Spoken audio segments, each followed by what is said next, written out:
ನಮಸ್ತೆ ಸ್ನೇಹಿತರೆ, ಇವತ್ತು ನಾವು ಕನ್ನಡ ವ್ಯಾಕರಣದ ಬಗ್ಗೆ ತಿಳ್ಕೊಳ್ಳುವ. ನಾವು ಮಾತನಾಡುವ ಮಾತುಗಳೆಲ್ಲ ವಾಕ್ಯಗಳಾಗಿರುತ್ತದೆ.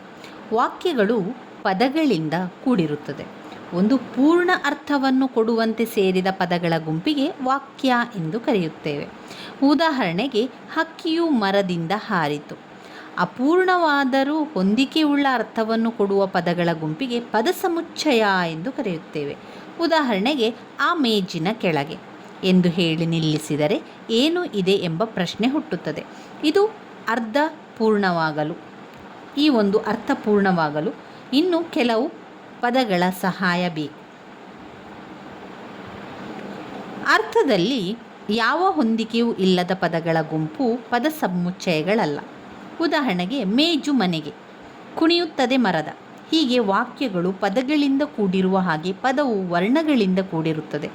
ಉದಾಹರಣೆಗೆ, ಹಕ್ಕಿ ಎಂಬ ಪದ ಬಿಡಿಸಿ ಉಚ್ಚರಿಸಿದರೆ ಪ, ಅ, ಕ, ಕ, ಇ ಎಂಬ ಬೇರೆ ಬೇರೆ ಅಂಶಗಳು ಬಿಡಿಯಾಗಿ ಕೇಳಿಸುತ್ತದೆ.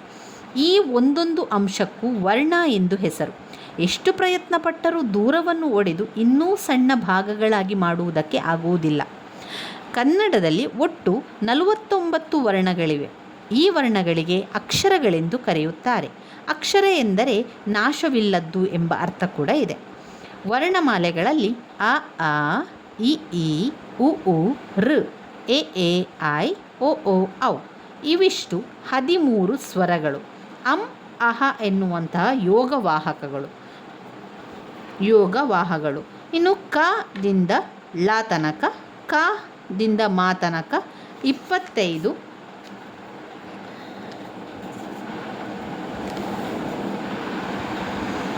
ವ್ಯಂಜನಗಳಿದೆ. ಯೋಗವಾಹಗಳು ಹಾಗೆ ಸ್ವರಗಳು 13, ವ್ಯಂಜನಗಳು 34, ಯೋಗವಾಹಗಳು 2.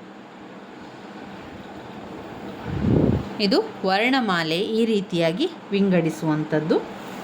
ಸ್ವರಗಳು ಅಂತ ಹೇಳುವಂಥದ್ದು ಸ್ವತಂತ್ರವಾಗಿ ಉಚ್ಚಾರಣೆ ಮಾಡಲಾಗುವಂಥ ಅಕ್ಷರಗಳು. ಇದರಲ್ಲಿ 3 ಬಗೆ. ಅದರಲ್ಲಿ ಹ್ರಸ್ವಸ್ವರ, ದೀರ್ಘಸ್ವರ, ಪ್ಲುತಸ್ವರಗಳು ಎನ್ನುವಂಥದ್ದನ್ನು ಕೂಡ ಕಾಣ್ಬೋದು. ಹ್ರಸ್ವಸ್ವರ ಎಂದರೇನು?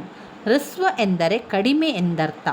ಅಂದರೆ ಕಡಿಮೆ ಸಮಯದಲ್ಲಿ ಅಥವಾ ಒಂದು ಮಾತ್ರೆಯ ಕಾಲದಲ್ಲಿ ಉಚ್ಚರಿಸುವ ಸ್ವರಗಳಿಗೆ ಹ್ರಸ್ವಸ್ವರ ಅಂತ ಹೇಳುವಂಥದ್ದು. ಅ, ಇ, ಉ, ಋ, ಎ, ಓ ಇದು ಹ್ರಸ್ವಸ್ವರಕ್ಕೆ ಬರುವಂಥದ್ದು. ದೀರ್ಘಸ್ವರ ಅಂತ ಬಂದಾಗ 2 ಮಾತ್ರೆಗಳ ಕಾಲ ದೀರ್ಘವಾಗಿ ಉಚ್ಚರಿಸುವ ಸ್ವರಗಳಿಗೆ ದೀರ್ಘಸ್ವರಗಳಂತ ಹೇಳುವಂಥದ್ದು. ಆ, ಈ, ಊ, ಎ, ಐ, ಔ. ಐ ಮತ್ತು ಅವುಗಳನ್ನು ಸಂಧ್ಯಾಕ್ಷರಗಳೆಂದು ಕರೆಯಲಾಗುತ್ತದೆ. ಐ ಮತ್ತು ಔ ಅಕ್ಷರವನ್ನು ಸಂಧ್ಯಾಕ್ಷರ ಎಂದು ಕರೆಯುತ್ತೇವೆ. ಏಕೆಂದರೆ ಯಾವುದೇ 2 ಸ್ವರಗಳನ್ನು ವ್ಯಂಜನಗಳಂತೆ ಒಟ್ಟಿಗೆ ಉಚ್ಚಾರ ಮಾಡಲು ಸಾಧ್ಯವಿಲ್ಲ. ಐ ಮತ್ತು ಅವುಗಳಲ್ಲಿ 2 ಸ್ವರಗಳ ಸಂಗಮವಿದೆ ಎಂದು ವ್ಯಾಕರಣಗಾರರು ಅಭಿಪ್ರಾಯಪಡುತ್ತಾರೆ. ಆ ಪ್ಲಸ್ ಇ, ಐ ಎಂದು, ಅ ಪ್ಲಸ್ ಓ, ಔ ಎಂದು ವಿವರಿಸುತ್ತಾರೆ. ಪ್ಲುತಸ್ವರ ಅಂದರೆ ಏನು? ಪ್ಲುತಸ್ವರ ಅಂತ ಹೇಳಿದರೆ ಇರುವ ಸ್ವರಗಳನ್ನೇ ದೀರ್ಘ ಸ್ವರಕ್ಕಿಂತ ಹೆಚ್ಚು ದೀರ್ಘ ಸಮಯ ಉಚ್ಚರಿಸಿದರೆ, ಅಂದರೆ 3 ಮಾತ್ರೆಗಳ ಕಾಲದಲ್ಲಿ ಉಚ್ಚಾರ ಮಾಡಿದರೆ ಅದನ್ನು ಪ್ಲುತಸ್ವರವೆಂದು ಗುರುತಿಸುತ್ತೇವೆ. ಪ್ಲುತವನ್ನು ಎಸ್ ಈ ಚಿಹ್ನೆಯಿಂದ ಗುರುತಿಸುತ್ತೇವೆ. ಅಕ್ಕ, ದೇವರೇ ಇತ್ಯಾದಿ. ವ್ಯಂಜನಗಳು ಸ್ವರಗಳ ಸಹಾಯದಿಂದ ಮಾತ್ರ ಉಚ್ಚರಿಸಲಾಗುವ ಅಕ್ಷರಗಳಿಗೆ ವ್ಯಂಜನಗಳು ಎನ್ನಲಾಗುತ್ತದೆ. ವ್ಯಂಜನಗಳಲ್ಲಿ ಪ್ರಮುಖವಾಗಿ ವರ್ಗೀಯ ವ್ಯಂಜನ, ಅವರ್ಗೀಯ ವ್ಯಂಜನಗಳೆಂದು ವಿಂಗಡಿಸಬಹುದು. ಕಾರದಿಂದ ಮಾಕಾರದವರೆಗೂ ವ್ಯಂಜನಗಳನ್ನು ಐ, ದೈ, ದರಂತೆ ವರ್ಗಗಳಾಗಿ ವಿಂಗಡಿಸದೆ ಇದನ್ನು ವರ್ಗೀಯ ವ್ಯಂಜನಗಳೆಂದು ಕರೆಯಲಾಗುತ್ತದೆ. ಇನ್ನು ಈ ಒಂದು ಯಾರ, ಲಾವ, ಶ, ಸ, ಹ, ಳ ಈ 9 ಅಕ್ಷರಗಳಿಗೆ ವರ್ಗ ವ್ಯವಸ್ಥೆ ಇಲ್ಲ. ಆದ್ದರಿಂದ ಅದನ್ನು ಅವರ್ಗೀಯ ವ್ಯಂಜನಗಳು ಅಂತ ಹೇಳುವಂಥದ್ದು.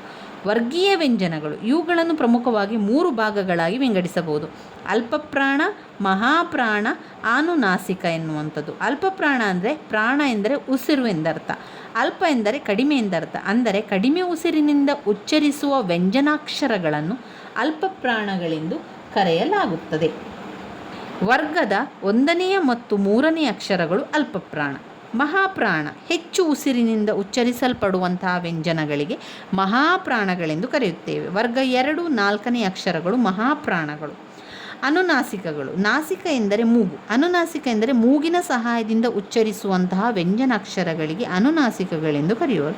ಪ್ರತಿಯೊಂದು ವರ್ಗದ ಕೊನೆಯ ಅಕ್ಷರಗಳು ಅನುನಾಸಿಕಗಳಾಗಿರ್ತದೆ. ಇನ್ನು ನಾವು ಈ ಒಂದು ಅಕ್ಷರಗಳಲ್ಲಿ ಯಾವುದೆಲ್ಲ ವಿಚಾರಗಳನ್ನು ನಾವು ತಿಳ್ಕೊಳ್ಬೇಕು ಅಂತ ಹೇಳಿದರೆ ಅ ಆ ಕ ಖ ಗ ಗ ङ ಹ ಮತ್ತು ವಿಸರ್ಗ ಈ ಅಕ್ಷರಗಳು ಕಂಠದಲ್ಲಿ ಹುಟ್ಟುವುದರಿಂದ ಅದನ್ನು ನಾವು ಕಂಠ್ಯ ವರ್ಣಗಳು ಅಂತ ಹೇಳುವಂಥದ್ದು. ಕಂಠದಿಂದ ಹುಟ್ಟುವ ಕಾರಣ ಕಂಠ್ಯ ವರ್ಣಗಳು.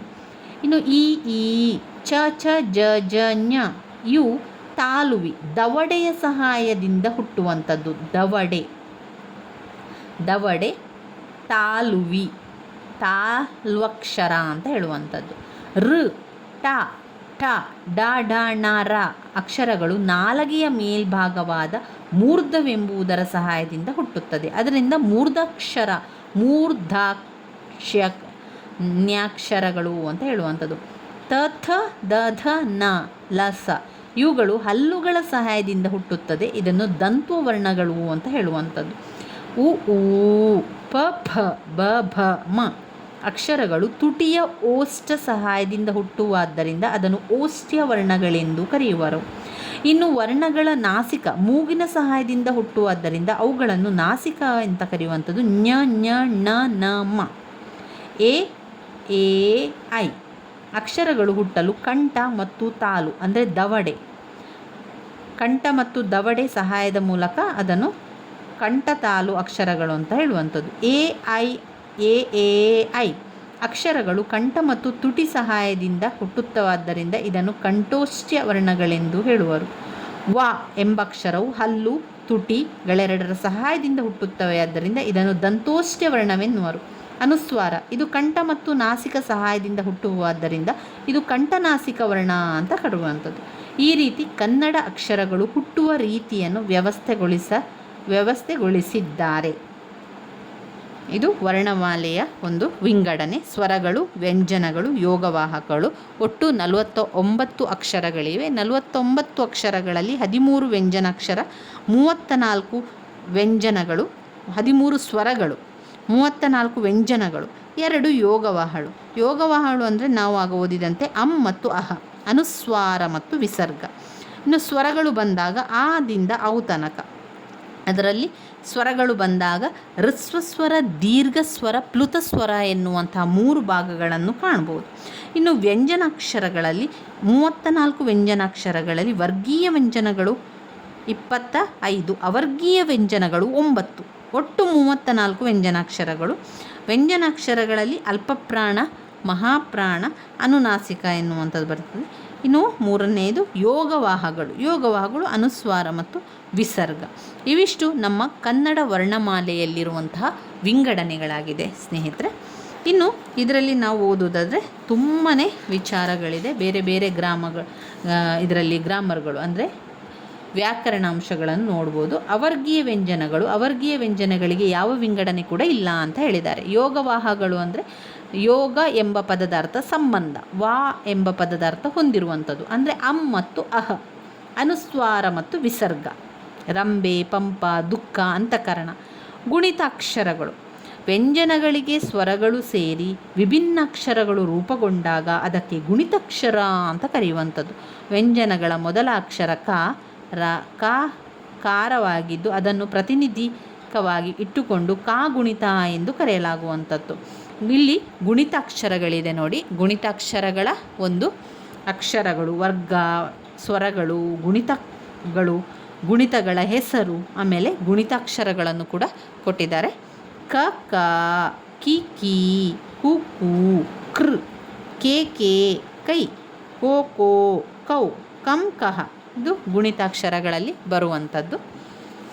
ಇನ್ನು ನಾವು ನೋಡುವುದಾದರೆ ಸಂಯುಕ್ತಾಕ್ಷರಗಳು ಅನ್ನುವಂಥದ್ದು 2 ಅಥವಾ 3 ವ್ಯಂಜನಗಳನ್ನು ಕಾಲ ವಿಳಂಬವಿಲ್ಲದೆ ಒಟ್ಟಿಗೆ ಉಚ್ಚರಿಸುವುದಕ್ಕೆ ಸಂಯುಕ್ತಾಕ್ಷರಗಳು ಅಂತ ಹೇಳುವಂಥದ್ದು.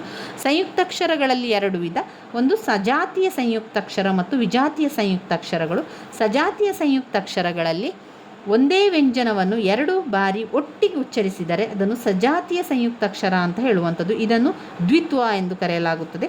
ಇನ್ನು ವಿಜಾತಿಯ ಸಂಯುಕ್ತಾಕ್ಷರ ಅಂದರೆ ಬೇರೆ ಬೇರೆ ಜಾತಿಯ 2 ಅಥವಾ ಹೆಚ್ಚು ವ್ಯಂಜನಗಳನ್ನು ಒಟ್ಟಿಗೆ ಸೇರಿ ಆಗುವ ಅಕ್ಷರಕ್ಕೆ ವಿಜಾತಿಯ ಸಂಯುಕ್ತಾಕ್ಷರ ಅಂತ ಹೇಳುವಂಥದ್ದು.